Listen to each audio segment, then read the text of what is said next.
dia. Estou aqui mais uma vez, né, para fazer um resuminho para aqueles alunos que não conseguiram acompanhar aí nos sábados de manhã pelo Zoom. O Bruno está verificando aí as possibilidades e hoje não, amanhã, né, sexta, vocês poderiam se organizar tecnicamente para tentar assistir às aulas, ok? Então, lá na página, um resumo para vocês, alunos, nós vamos voltar lá na página 45, hemorragias. Então, hemorragia sabemos que é a perda de sangue através de ferimentos, né, pelas cavidades naturais, como nariz, boca, etc. Ela também pode ser interna, e aí ela recebe o nome de uma hemorragia interna, certo? E ela pode ser arterial ou venosa, e para fins de primeiro socorro, sim, como internas e externas, certo? Geralmente as internas são resultantes do quê? De um trauma, um traumatismo, uma pancada ou uma malformação congênita que não é tão comum. Então, mais comumente encontramos a hemorragia interna por traumas, ok? Arteriais é aquela, e aí elas têm essa divisão, né? Elas podem sair, o sangue pode sair pelas artérias ou pelas veias. As artérias é o que carrega o nosso sangue arterial, aquele rico em oxigênio, já passou pela pequena circulação, coração, pulmão e veias e artérias que as interligam. E aí o sangue é oxigenado no pulmão, lá nos alvéolos pulmonares. E aí ele volta pela artéria pulmonar ao coração, onde é bombeado para todo o corpo, para a grande circulação, para nutrir todos os nossos órgãos e tecidos, certo? Especialmente nosso cérebro aí com oxigênio. Então aí temos as definições, né, da externa e a interna. A externa é aquela no qual o sangue é eliminado para o exterior do organismo, perdão, para o exterior do organismo, e a interna é aquela que fica dentro da cavidade, de alguma cavidade, no subcutâneo, quando os pacientes apresentam aqueles hematomas. Eu já passei para vocês qual que é a terminologia de hematoma, e tudo que vocês não conseguirem encontrar, anotem aí para a gente procurar junto, mas na internet a gente consegue todas as terminologias, inclusive aquelas que eu peço para que vocês grifem, tá? A, a hemorragia arterial, então, sai com um jato pulsátil, então é a que mais nos assusta, tá? É a que mais nos assusta aí para um atendimento emergencial, porque vai ter uma perda, um volume de perda de sangue muito maior do que o venoso. O venoso, as veias elas estão retornando para a pequena circulação, para o coração. Então é com uma velocidade e uma força bem diminuída do que aquelas que estão irrigando, que está vindo do coração com o pulso dos batimentos, com a força pulsátil dos batimentos cardíacos. E aí é um vermelho vivo, arterial, né? Já passou, recebeu oxigênio, e a venosa é um pouco mais escura. É nítido quando nós coletamos exames de sangue, tá? Hemorragia externa é o sangue eliminado para o exterior, como eu falei, acontece em qualquer ferimento externo ou quando se processa nos órgãos internos e comunica com o exterior, como o tubo digestivo ou pulmões ou as vias urinárias. Isso significa o quê? Você tem uma hemorragia, por exemplo, intestinal, e ele vai exteriorizar pelo ânus, através das fezes, certo? Ou mesmo sem fezes. O sistema urinário, a mesma coisa. Pulmão, a mesma coisa. Hemoptise, certo? E pulmões, tubo digestivo, isso aí, e vias urinárias. ok? Interna é aquela no qual o sangue extravasa por uma cavidade interna pré-formada no organismo, como peritônio, pleuras, pericárdio, meninges, cavidade craniana e câmara do olho, ok? E podem ser esterilizadas como nós já conversamos anteriormente.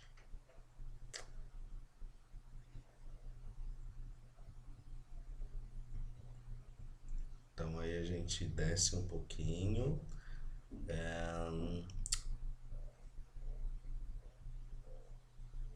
Uso de torniquete, certo? Torniquete ou um garroteamento. Isso deve ser sempre a nível anterior ao ferimento, ok? Então você sempre busca vir para a parte interna, não para a parte externa, não para as extremidades, tá? Por exemplo, se nós temos um ferimento no cotovelo, nós vamos garrotear aqui nível de deltoide, aqui em cima, sempre para nível interno, porque nós estamos encaminhando esse sangue, nosso organismo, através das artérias do centro para o externo, ok? Então nós temos que garrotear, interromper esse sangramento antes do ferimento, antes da abertura, certo? Nas pernas a mesma coisa, se ferimento é em panturrilha, eu vou garrotear em região de coxa, sempre para a parte mais interna do que a externa. Na técnica a gente aprende a fazer o garroteamento adequado, tá? Então, suspeitas de hemorragias, né? Hemorragia é grave, certo? Se for venosa, temos bastante possibilidades de encaminhamento rápido para o serviço avançado com sucesso, pelos garroteamentos, pelas técnicas de enfaixamento, de curativo oclusivo. Interno é um pouco mais complicado pela gravidade, mas também o encaminhamento tem que ser o quanto antes.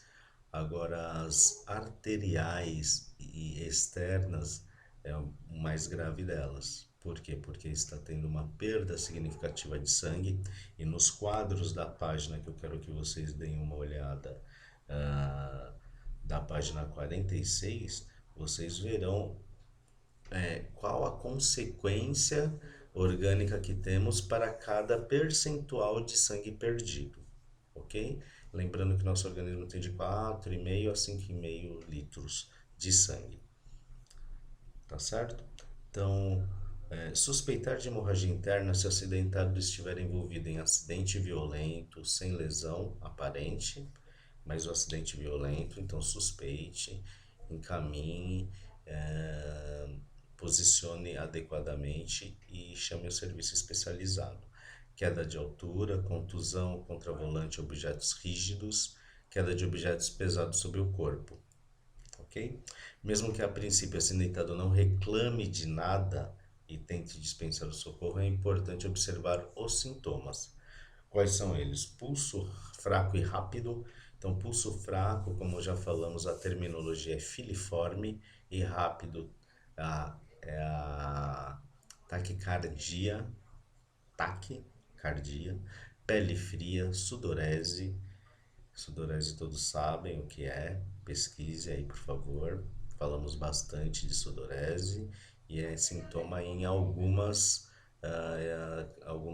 patologias ou algumas situações emergenciais. Palidez intensa e mucosas descoradas, onde vemos as mucosas nas conjuntivas embaixo dos olhos, na cavidade oral, ok? Sede acentuada, apreensão e medo, óbvio, vertigens. Então, vertigens é um desequilíbrio, náuseas, vômito de sangue, calafrios, estado de choque. E aí, qual é o choque que mais se assemelha aqui? Como vimos nas aulas anteriores de choque, choque hipovolêmico pela perda de sangue, tá? Confusão mental e agitação, abdômen tábua, duro, não compressível. Então, o abdômen estará com perda com sangue em sua cavidade, em seu interior, e com isso a gente não consegue essa palpação é dolorosa e você percebe essa rigidez, tá? Dispneia, rápida e superficial, então aquela respiração de cachorrinho, desmaio, que é a válvula de escape. E aí vimos também as terminologias de sangramentos pelo corpo. Então, epistaxe ou rinorragia é a perda de sangue pelo nariz, proveniente da área superior, não proveniente do pulmão. Do pulmão é a hemoptise, tá? Então, sai pelo nariz e pela boca.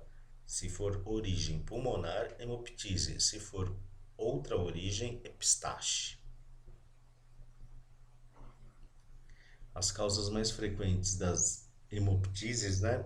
Aquelas provenientes do epistaxe, pode ser traumas ou rompimento de algum vaso não tão significativo. E aí sangra pelo nariz ou pela boca. Agora, causas de hemoptise são a bronquiectasia, tuberculose, abscesso pulmonar, doenças pulmonares em geral, né? Ou doenças cardíacas que acabamos infectando o pulmão também. Embolia pulmonar, traumatismos, né, pancadas, alergias, que também podem ser bem agressivas, tá?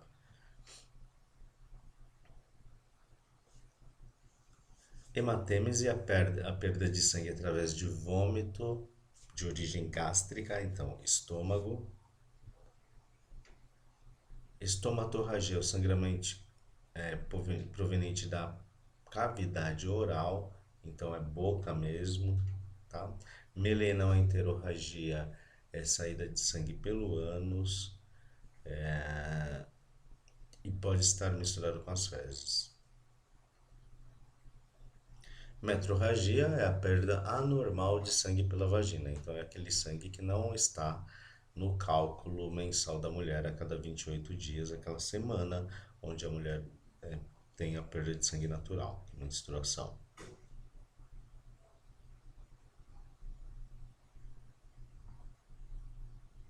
Otorragia é o sangue que sai pelo conduto auditivo externo. Também pode ser por ferimento interno no ouvido, corpo estranho ou traumas cranianos também, tá? Hematúria é a perda de sangue pela urina. Pode ocorrer também por consequência de traumatismos com lesão do todo o aparelho urinário, que envolve rins, os rins, né? Ureter, uretra e bexiga, que é onde está armazenada a urina. Doenças renais também podem causar essa hematúria, ok?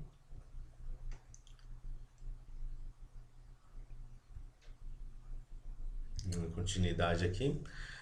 Socorros a objetos estranhos alojados no olho, nariz, ouvido e garganta. Então, os cuidados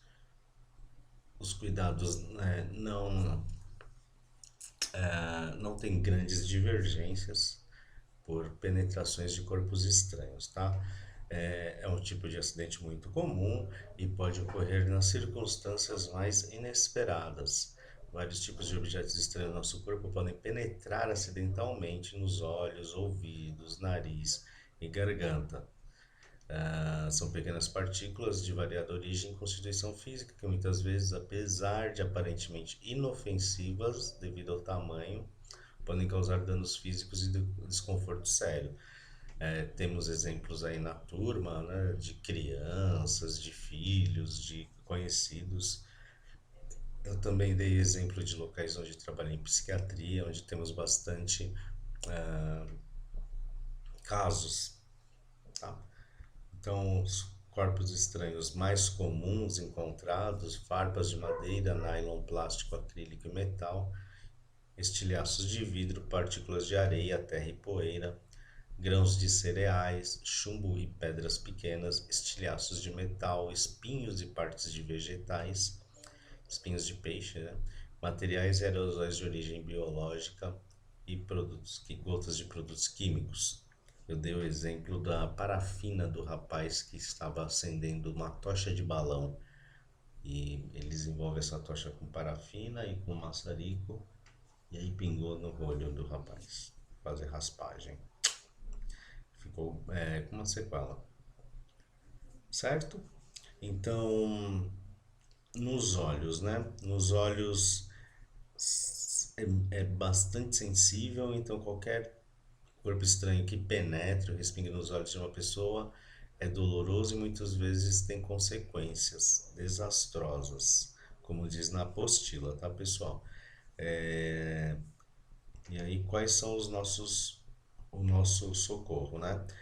É atender o acidentado, reconhecer o objeto, localizá-lo visualmente, em seguida pede-se para a vítima que feche os olhos e abre repetidas vezes para que as lágrimas lavem os olhos e possivelmente removam o corpo estranho, certo? Então, se isso não ocorrer, né, no lacrimejar a partícula não sair, não deve se continuar com essa atitude, tá? Lava o olho com água corrente, se o corpo estranho ainda não sair, cobre com curativo e encaminha rapidamente para o serviço especializado. Então, nosso papel fundamental nessas questões nós vamos ver aqui alguns casos, tentar remover de uma forma mais passiva, o paciente fazendo por si só, procurar serviço especializado rápido, porque não adianta também para qualquer lugar perder tempo. E nós temos que manter a nossa calma, principalmente, porque nós temos todo o conhecimento em mente, mas acalmar também o paciente. Ah, então, como eu disse, né, manter o acidentado calmo e tranquilo, mantê-lo, não retirar objeto que esteja na córnea, não tocar no olho, nem deixar que ele faça isso, não tocar no objeto, encaminhar rapidamente para o serviço especializado. Cubra, faça um curativo oclusivo, tá? Somente para ocluir, não precisa comprimir. Nós temos o curativo oclusivo, que é o que oclui, e o compressivo, que é o que comprime. É diferente lá na hemorragia. Hemorragia a gente vai fazer compressivo. Ahn,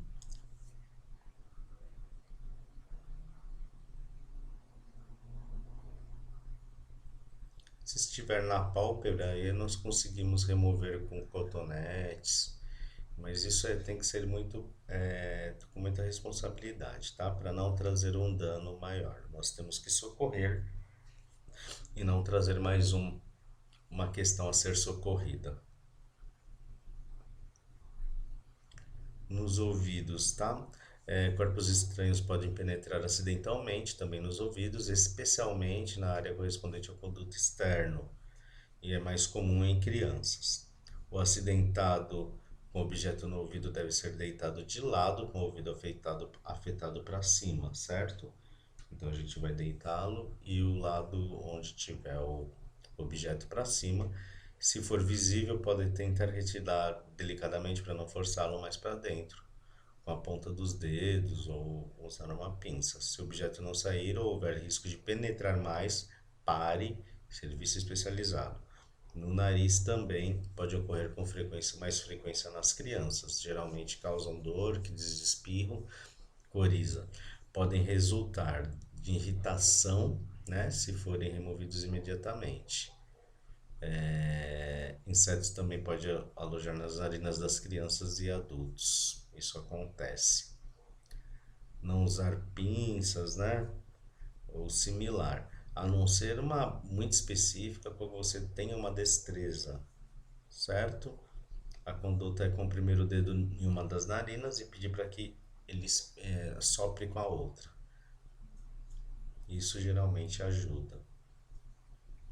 Se não conseguir, mantenha calma, peça para respirar pela boca, para que não entre mais e serviço especializado também. Na Zona Leste nós comentamos que temos o SEMA, né?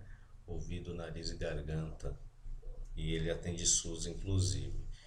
Essa listagem, essa agenda vocês têm que ter, certo? Enquanto socorristas. Garganta pode constituir um problema de proporções muito graves, né? Porque na garganta nós temos duas passagens, esôfago e traqueia, quer dizer, traqueia na frente, esôfago atrás. Por isso que quando nós temos que respirar melhor, ou fazer com que o acidentado respire melhor, a gente hiperestende para que libere a traqueia e você fecha o esôfago. É diferente de quando a gente vai passar uma sonda gástrica, a gente pede para que abaixe, para que você feche a traqueia, essa sonda não vá para o pulmão e abra o esôfago, certo? A tapotagem deve ser aplicada se o acidentado estiver tranquilo e não estiver se sufocando. Essa técnica consiste em aplicar uma série de pancadas no dorso do acidentado e as pancadas são dadas com a mão em concha. A tapotagem deve ser aplicada com o acidentado sentado, em pé ou deitado.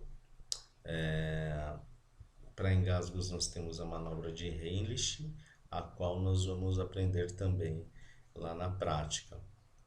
Para adultos, né? É bom que você seja um pouco maior. Feche a mão, coloca abaixo do último espaço intercostal que fica em cima do estômago e você vai apertar em direção a você, para que isso faça uma pressão no estômago, comprima e a pressão suba pelo esôfago e possa tirar o corpo estranho, certo? Lembrando que todas essas questões são graves, o sufocamento mais grave do que os outros, pelo fato de poder ter uma parada respiratória em poucos minutos, ok? Então, acidentado, mantenha a calma, mantenha a tranquilidade, estudem a apostila, que está muito detalhada de uma forma bem didática. Hoje em dia a gente tem também acesso a um monte de outras fontes. O professor está à disposição para as dúvidas também. E entendam que a parte teórica é muito importante para que tenham a calma e consigam agir rapidamente. Lá na página 58, acidentados com choque elétrico, a nariz está coçando um pouquinho, daqui a pouco higiene das mãos com álcool gel, ele está ali, mas eu vou daqui a pouco. São abalos musculares causados pela passagem de corrente elétrica pelo corpo humano. As alterações provocadas no organismo humano pela corrente elétrica dependem principalmente da sua intensidade, isto é, da amperagem. Quanto maior, o dano pode ser maior. Lembrando que choque elétrico já é grave por si só, tá?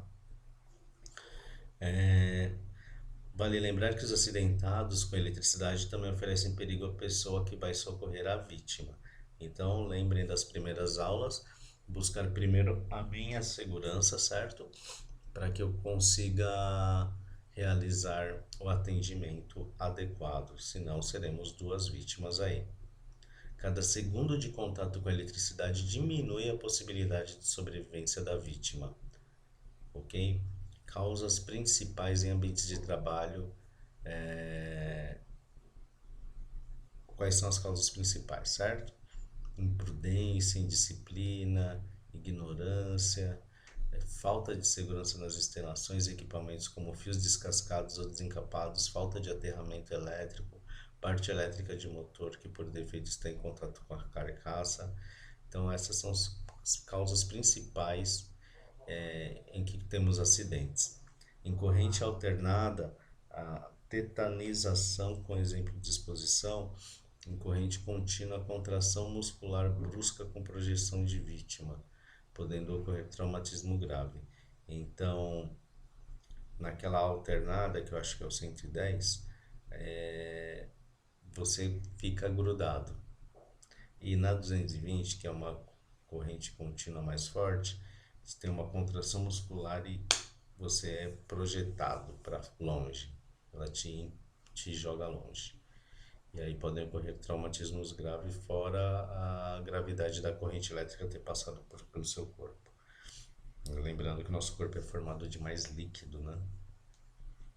Principais efeitos, né? Mal-estar, sensação de angústia, náusea, câimbras musculares de extremidade, parestesias, então mais uma terminologia aí para aprender. Parestesias, né? Formigamento, dormência, certo? Ardência, sensibilidade, insensibilidade da pele, escotomas cintilantes, visão de pontinhos luminosos, cefaleia, Já vimos também qual que é a terminologia, vertigem, arritmias cardíacas, né? Falta de ar. E aí pode complicar por uma parada cardiorrespiratória, queimadura grave, traumatismo de crânio, ruptura de órgãos externos, pela agressividade da amperagem ah, desse choque elétrico. Antes de socorrer a vítima, cortar a rede elétrica, desligando a chave geral de força, retirando os fusíveis, né, ou puxando o fio da tomada, desde que esteja encapado, certo? Caso não for possível, tentar afastar a vítima da fonte de energia utilizando luvas de borracha ou materiais isolantes que estejam secos, tipo cabo de vassoura, então, tapete de borracha. Então, são uma situação extremamente grave. E mais importante de tudo isso é a precaução, né? A profilaxia, a prevenção. Porque se cairmos numa situação dessa é extremamente agressivo até para o socorrista.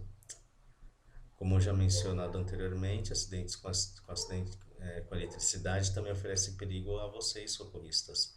Tenha certeza do que está fazendo. Caso a vítima estiver em contato com a eletricidade, esqueça. Você encostar na mesma sem a projeção, sem a proteção correta, você será uma vítima também. Ok? Muito cuidado.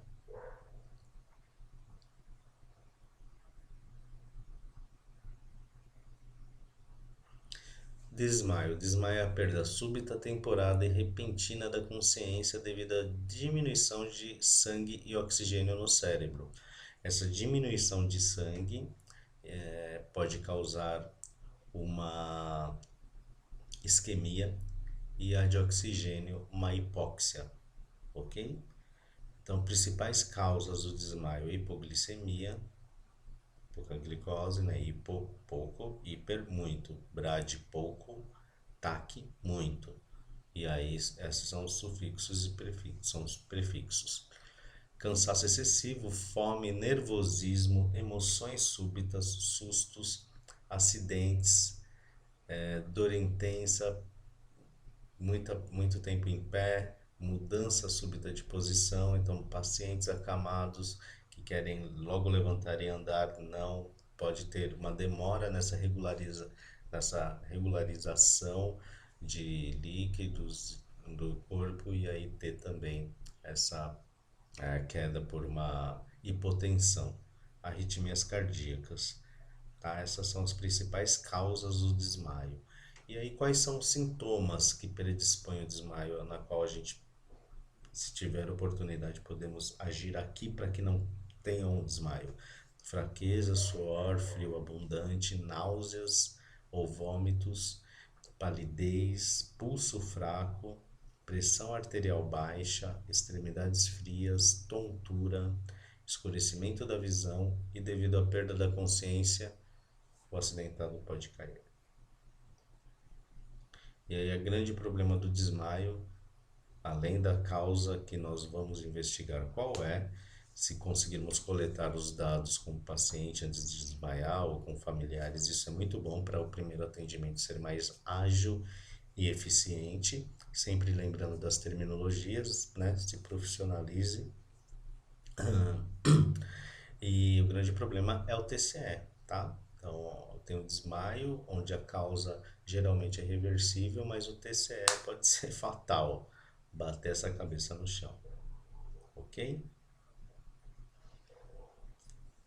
Sempre encaminhar para o serviço especializado, se possível, tá? Convulsão é uma contração violenta, uma série de contrações dos músculos voluntários com a perda ou não da consciência. Então, os músculos que a gente consegue movimentar voluntariamente, você tem contrações violentas ou séries de contrações onde você pode ou não estar consciente. Geralmente perde a consciência, não lembra, tá? Principais causas. E aí, assim, convulsão vai passar, tá? A convulsão vai melhorar. Proteja as áreas nobres. Qual é a área nobre? Cabeça. Não vai desenrolar a língua que você vai perder o dedinho. Então, é proteger a área nobre. Cabeça, posiciona Ventila, afasta as pessoas, mantenha a calma, chame ajuda. Principais causas: febres altas, devido a processos inflamatórios ou infecciosos, hipoglicemia, alcalose, erro no metabolismo de aminoácidos, uma questão mais fisiológica, hipocalcemia, pouco cálcio, traumas na cabeça, hemorragia na cabeça, edema na cabeça, cerebral, né? Tumores, intoxicação por gases, álcool, drogas, insulinas, entre outros. Epilepsia, se já tem essa doença do sistema nervoso central, de base. Sintomas: inconsciência, queda, né? Olhar vago, fixo e sem respostas, suor, midríase, né? Então, as pupilas dilatam, lábios cianóticos, cianosados, vocês já sabem qual é a terminologia, espumar pela boca, morder a língua ou lábios, corpo rígido, contração do rosto, palidez, movimentos involuntários e desordenados, perda de urina ou fezes pelo relaxamento do esfíncter, tá? Então, esses são os sintomas que você vai encontrar com o paciente vítima de uma crise convulsiva. Se acalmem, leem novamente isso, entendam quais são os sintomas, vai passar, ela precisa respirar. Aí se por acaso tiver uma parada respiratória ou cardíaca, você já está ali preparado para iniciar os movimentos e sozinho não conseguimos nada. Anterior a isto, já deve ter chamado por ajuda e já deve também ter acalmado as pessoas e afastado os curiosos. Não interfira, né? Tentar evitar que a vítima caia sem amparo, retirar da boca próteses dentárias, isso se estiver inconsciente, não coloque a mão na boca dessa pessoa. Ela vai morder a língua, vai, mas você não pode perder o dedo também, tá bom? Afastar de ambientes potencialmente perigosos, né? Escadas, portas de vidro, fogo, eletricidade, máquinas que tragam riscos, certo? Não interferir nos movimentos convulsivos, então não force contra o movimento, você pode causar um trauma. Afrouxar as roupas, principalmente cintura, pescoço, né? Não colocar nenhum objeto rígido entre os dentes, para que ela não faça os movimentos. Tentar induzir um pano ou lenço enrolado entre os dentes para evitar a mordedura da língua. Isso sim, se estiver com muita cautela, longe dos dentes, para que não ocorra uma mordedura em você. Não jogar água fria no rosto, isso é lenda urbana. Quando passar a convulsão, manter a vítima deitada até que ela tenha plena consciência e autocontrole. Esperamos que o serviço especializado ou o acesso a uma emergência já deve ter sido providenciado. Se a pessoa demonstrar vontade de dormir, deve se ajudar a tornar isso possível, né?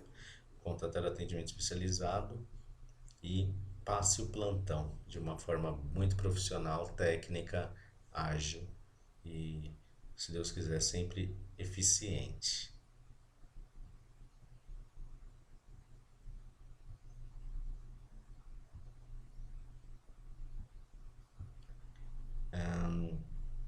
Neurose histérica ou crise de ansiedade é uma síndrome psiconeurótica caracterizada por estados de expectativa, apreensão, muita tensão e nervosismo. Pode vir associada a fadiga, pânico, ansiedade, palpitações e frequentemente manifestações físicas de medo e pavor. Essas pessoas chegam aos nossos cuidados também com uma certa frequência, né? A pessoa que for prestar os primeiros socorros pode reconhecer uma crise histérica ao notar na vítima as seguintes características: pestanejar intenso, então a pessoa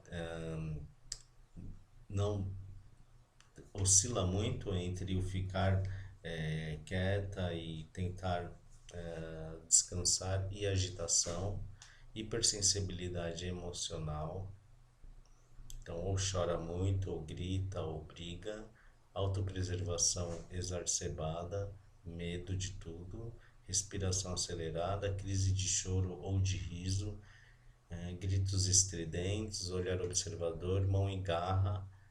Então, são alguns sintomas de crises histéricas, geralmente causados por problemas emocionais familiares, geralmente jovens, mulheres em sua maioria, geralmente, tá? Todos os sintomas de neurose histérica podem ser modificados por sugestão. O ataque histérico é um desequilíbrio da vontade ou uma ausência da vontade. A calma e a persuasão são fundamentais como primeiros socorros. Então, é acalmar a vítima, tranquilizá-la, porque hemodinamicamente ela está estável. O problema dela é aqui.